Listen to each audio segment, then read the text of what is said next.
Hello all, మీరు చూస్తున్నది శ్రీరామ్ వేదం ఛానల్. నా పేరు సుధీర. ఈరోజు మీకు బంగాళదుంప పన్నీరు రెండు కలిపిన టిక్కా చూపిస్తాను.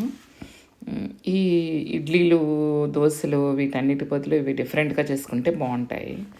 బంగాళదుంపలో ఉడకపెట్టించాను. ఉడకపెట్టిన తర్వాత పొట్టు ఒలిచి శుభ్రంగా పక్కన పెట్టేసుకోవాలి. పొట్టు ఒలిచి ఇది శుభ్రంగా చేతితో బాగా మెదుపుకోవాలండి. ఈ బంగాళదుంపలో బాగా పొటాషియం ఉంటుంది. పన్నీరు మీకు తెలిసిందే కదా, పాలల్లో ఉండే మంచి గుణాలన్నీ, కాల్షియం అన్నీ ఉంటాయి పన్నీర్లో.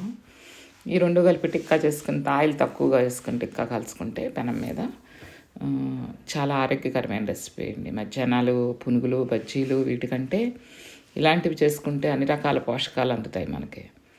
ఇది మొన్న 1.5 లీటర్ పాలకు వచ్చిన పన్నీరు. పన్నీర్ చేసే వీడియో ఇంకోటి చూపించాను కదా, ఆ రోజు పన్నీర్ అండి.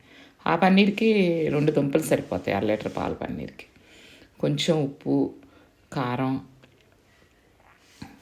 పసుపు, కొద్దిగా పొడి మసాలా. మేము దీన్ని పొడి మసాలా అంటాం. ధనియాలు, యాలకులు, దాల్చిన చెక్క, లవంగాలు కలిపి కొడతామండి. అది కొట్టి నిల్వ ఉంచుతాను. ఆ పొడి ఎప్పుడు కావాలంటే అప్పుడు అన్ని కూరల్లో, చికెన్ కూరల్లో వాటిల్లో ఎక్కువ వాడతాం. అది అది ఒకసారి కొట్టుకుంటే మాకు 4 రోజులు, 2 నెలలు అలా వస్తాయి.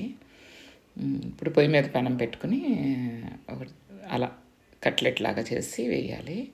చూస్తే కొంచెం షేప్లెస్గా వస్తుందని కొంచెం శనగపిండి కలిపాను మళ్ళీ. ఇప్పుడు బాగా షేప్గా వచ్చాయండి.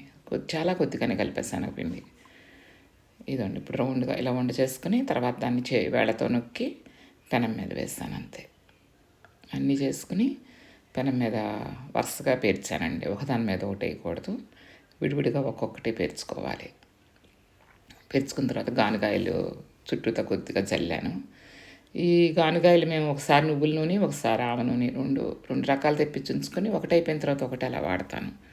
వేరుశనగ నూనె అవి అసలు వాడము. కొబ్బరి నూనె ఏమో కొంచెం స్మెల్ నాకు ఇష్టత అనిపించదు. తినాలన్నా కొబ్బరి నూనె వాసన వచ్చినట్టు అనిపిస్తుంది. లేకపోతే మా కొబ్బరికాయలకి చాలా ఆయిల్ వస్తుందండి. అసలు అవి తినలేకపోతున్నాం కొబ్బరి నూనెతో మాత్రం. అందుకని నువ్వుల నూనె, ఆవ నూనె మాత్రం వాడుతున్నాం మంచిదని. అంతే, తిరగేసుకుని కాల్చుకోవాలి. లైక్ చేయండి, షేర్ చేయండి, సబ్స్క్రైబ్ చేసుకోండి, గంట నొక్కండి, కామెంట్ చేయండి.